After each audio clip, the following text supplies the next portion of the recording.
मैं ये कहना चाह रही हूँ कि आज आईपीएल का भी पहला मैच है और आईपीएल ने जिस तरह से मार्केट किया है अपने इवेंट को, हर साल करते हैं वो, उनका ये 18वां एडिशन है मेरे ख्याल में।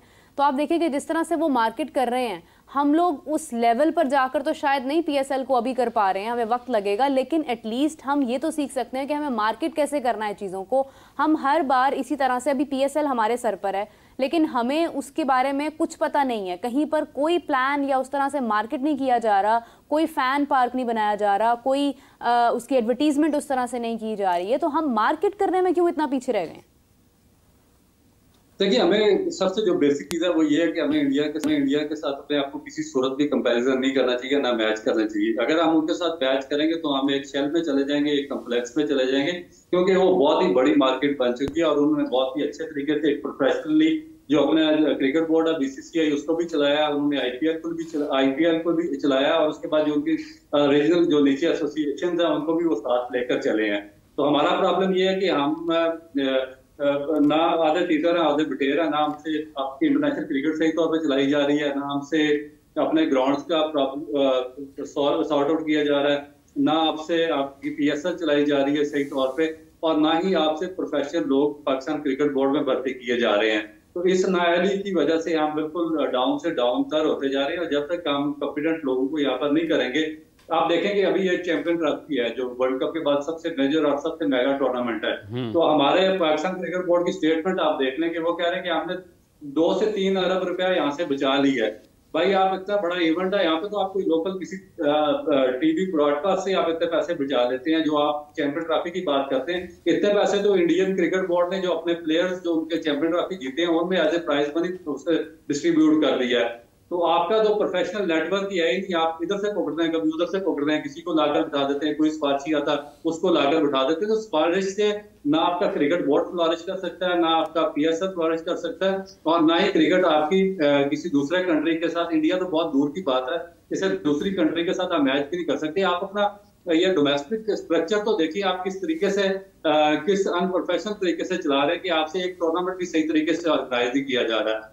तो मेरा ख्याल है कि हमें उनके साथ मैच नहीं करना चाहिए, हमें सबसे पहले अपने गिरबान में जाया करना चाहिए और जो हमारी नाअहलियां और जो कुताहियां हमारी उसको हमें फुलफिल करना चाहिए। याकूब साहब, जैसे अब्दुल रऊफ बता रहे हैं कि आप ना करें मवाजना, अपना हाउस तो इन ऑर्डर करें। इस हाउस में क्या मसला आपको इस वक्त लग रहा है?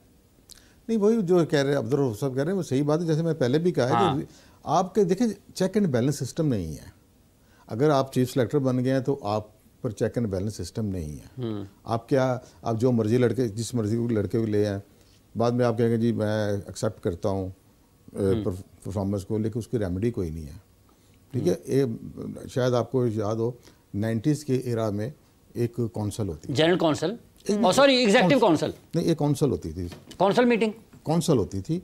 उसमें थे लाहौर, कराची, सियालकोट, मुल्तान, 6 मेंबर होते थे उसमें, ये जो रीजन के होते थे। और हम उस वक्त इतना स्ट्रॉन्ग मीडिया नहीं था, तो प्रिंट मीडिया होता था, तो we have to wait for many hours standing, बाहर खड़े होना पड़ता था। हम खड़े रहते थे कि ये अंदर मीटिंग हो रही है, काउंसिल के members are in argument with the chief selector team के ऊपर कि क्या बना रहे हैं। हाँ, उसके बाद उसके जब वो बहस हो जाती थी हर लड़के के ऊपर और वो सेटिस्फाई होती थी काउंसिल, तो उसके बाद ये टीम अनाउंस होती थी। उसमें ये होता था तो वो तो मैनेजर भी टीम का जो अप्रूव करती थी। लाहौर का लड़के को प्रायोरिटी दी जा रही है, आउट ऑफ वे दी जा रही है, तो उसमें कराची बोलता था कि क्यों शामिल कर रहे हो भाई, बोलता था। ठीक है, सियालकोट।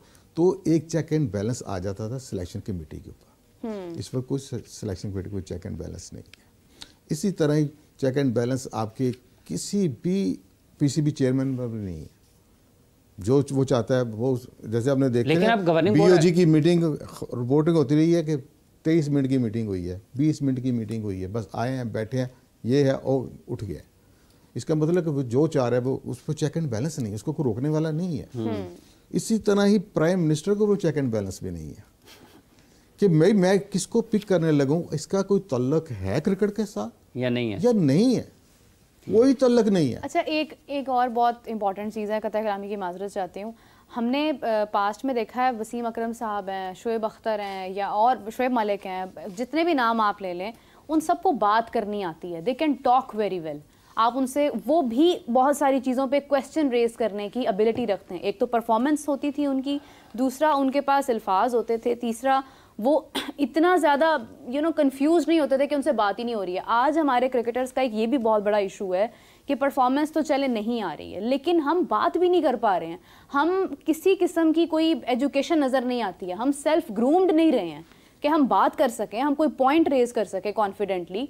तो डोंट यू थिंक कि ये भी एक बड़ी इंपॉर्टेंट चीज़ है इसके अंदर? नहीं जी, हम देखिए, मैं कहता हूं कि अगर आपको बात नहीं भी करनी आती तो ना करें, लेकिन परफॉर्मेंस जरूर दें। नहीं, बात भी आनी चाहिए। परफॉर्मेंस जरूर दें। देखिए, आप जब कप्तान बनते हैं, आपने प्रेस कॉन्फ्रेंस करनी होती है। दुनिया में कई लोग हैं वो नहीं बोलते, वो उनके साथ जो इंटरप्रेटर आ जाता है बोलता है, ये बात आपकी परफॉर्मेंस आपको देनी पड़ेगी। परफॉर्मेंस वो रोनाल्डो ही है। जी देखिए ना, अब आप देखें ना, अब एक और चीज़ है कि आप कह रहे हैं जो क्रिकेटर की लाइफ होती है बड़ी टफ, ये बड़ा मुश्किल से क्रिकेटर बनता है। आप देखें हर साल हज़ारों डॉक्टर बनते हैं, हज़ारों इंजीनियर बनते हैं, हज़ारों कंप्यूटर के एक्सपर्ट बनते हैं, लेकिन क्रिकेटर नहीं, वो बनते हैं लेकिन वो आगे आते नहीं। बड़ा टफ जॉब है।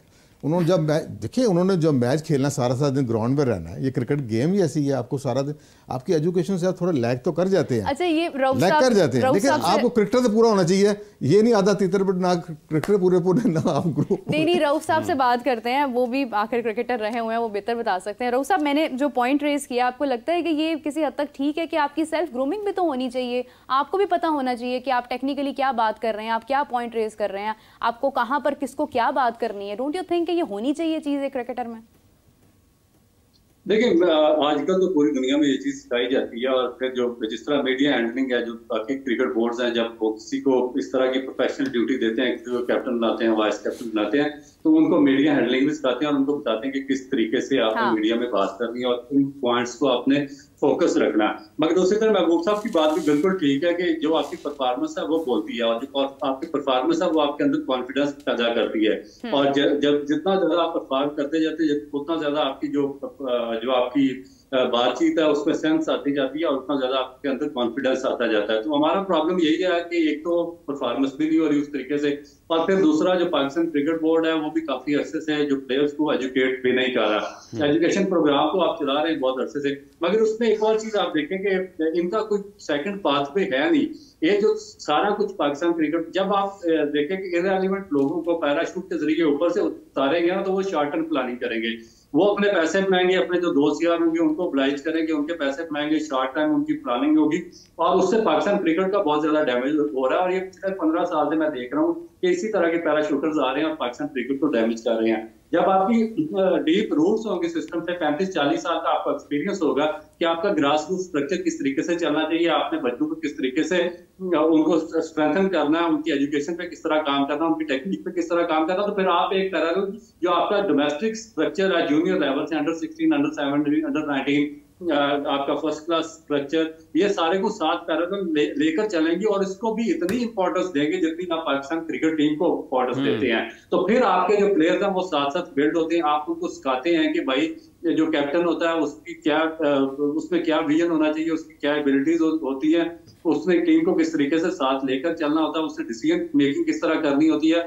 उसको प्लानिंग किस तरह करनी होती है, कोच के साथ मिलकर फिर जो प्लान बनाना होता है उसको ग्राउंड के अंदर किस तरीके से एग्जीक्यूट कराना होता है। तो ये right from the under 16, under 17 level पे आपको बच्चे को सिखा देना चाहिए। मगर अनफॉर्चुनेटली जो हमारा पूरा कोचिंग जो आपकी ये फर्टर्निटी है, जिसपे काफी अर्से से मैं बात कर रहा हूँ, ये सारी इलिटरेट है, इस पे कोई मैट्रिक फेल है, कोई मैट्रिक पास है। जहाँ तक जो आपने बात की है ना, मैं उसी को उससे रिलेट करता हूँ कि मैं तो इस सिस्टम का बहुत लंबा अर्सा हूँ, 8-10 साल मैं मुल्तान का कैप्टन रहा हूँ। तो ये जो कोच भेजते रहे पाकिस्तान क्रिकेट बोर्ड वाले ऊपर से, वो क्या करते हैं, वो बच्चे को बताते हैं कि भाई कोच ने इनिंग डिक्लेयर करनी होती है, कोच ने टॉस का फैसला करना होता है, कोच ने कौन सा रूलर हैवी लाइट या मीडियम रूल लेना उसका फैसला करना होता है, कोच ने टीम खिलानी होती है, कोच ने ही सारे डिसीजन लेने होते हैं। तो फिर जो आपकी जो कैप्टन होता है उसकी ग्रूमिंग होती ही नहीं है, उसको बात करना ही नहीं आती। हाँ। फिर बाबर आजम भी आप एक शेल में चले जाते हैं, जो आप बाबर आजम को क्रिटिसाइज करते हैं ना कि एज ए कैप्टन वो बिल्कुल शेल में रहे हैं, कोई उन्होंने डिसीजन नहीं दिया। तो उसकी बेसिक वजह आपका जो कोचिंग प्रोग्राम है और जो आपका इलिटरेट कोचिंग स्टाफ है वो है कि जिन्होंने उसको डिसीजन लेने की पावर ही नहीं दी बचपन से, और सारी चीजें अपने कंट्रोल में रखी। और जब पाकिस्तान टीम में वो आया तो वो इतना मैच्योर ही नहीं था कि वो कोई भी डिसीजन ले सकता, और वो इनके मरूना मिन्नत रहा है जितने भी आपके कोचिंग स्टाफ है। तो ये चीजें हमें सॉर्ट आउट करनी पड़ेगी। याकूब साहब, जैसे ये मुख्तलिफ मसाइल का जिक्र किया है अब्दुल रऊफ साहब ने, इस वक्त आपको लगता है कि पाकिस्तान क्रिकेट बोर्ड के चेयरमैन के पास इतना वक्त है कि वो एक मुकम्मल वक्त दे सकें पाकिस्तान क्रिकेट बोर्ड को, या फिर पाकिस्तान क्रिकेट बोर्ड चल सकता है ऐसे कि कोई एक ऐसा शख्स कोई भी हो, उसकी 2-3 जगह पर मसरूफियात हों, वो मीटिंग शीटिंग ले, जैसे मैंने पहले कहा कि देखें कि जब प्राइम मिनिस्टर किसी को अपॉइंट करता है तो वो ये चीज़ नहीं देखता कि इसका कोई ताल्लुक क्रिकेट से है भी कि नहीं है, ठीक है। वो अपना देखता है कि ये मेरा आदमी है, इसको लगा दो। वो हालांकि ये बड़ा ट्रिकी जब पीसीबी है, बस इसको चलाना कोई आसान काम नहीं है। जब अंदर आते हैं लोग, तो जैसे आप बता रहे हैं कि इस वक्त बैनुल-अक़वामी सतह पर जो पाकिस्तान के साथ हो रहा है, बड़ी एक पेशा वराना महारत और समझबूझ, खेल की समझबूझ रखने वाले बंदे आपको चाहिए। बहुत ज़्यादा समझदार लोग चाहिए यहाँ पर जो मुकाबला कर सके इस वक्त इंडिया की। जो इंडिया तो आपको हर जगह पर देखें डॉज दे रहा है, वो दे सकता है। वो कम से कम आपके वो लोग तो होने चाहिए कि जो आपको कम से इंग्लैंड और ऑस्ट्रेलिया को अपने साथ मिलाए। आपका कुछ तो सुने बात आपकी। समझदार लोग हैं हमारे पास सब। देखिए, जब आपकी नीयत साफ होगी और आपका विजन ठीक होगा तो बंदे मिल जाएंगे आपको, बंदे मिल जाएंगे ना आपको। जब ऐसा नहीं है कि लोग नहीं हैं, लोग तो हैं, क्यों नहीं है लोग क्यों नहीं होते हैं। फिलहाल तो इलेक्शन कमीशन खाली पड़ी है, उसके लिए कोई बंदा नहीं मिल रहा। जब अगर कल उनको चाहिए होगा ना चेयरमैन साहब को, यार वो चाहिए, मैंने तो फलां रीजन में अपना बंदा कोई लाना है, तो रातों रात ही इलेक्शन कमीशन की अपॉइंटमेंट भी हो जाएगी, तो लाओ यार जल्दी करो। तो ये चीज़ें, ये प्रोफेशनल चीज़ें नहीं है। प्रोफेशनल चीज़ें आप देखें, जैसे काउंटी, जैसे मैंने इंडिया की तो मिसाल दी, काउंटी सिस्टम देख लें, कहते हैं कैसे काउंटी उनकी मजबूत है, उनका सिस्टम देख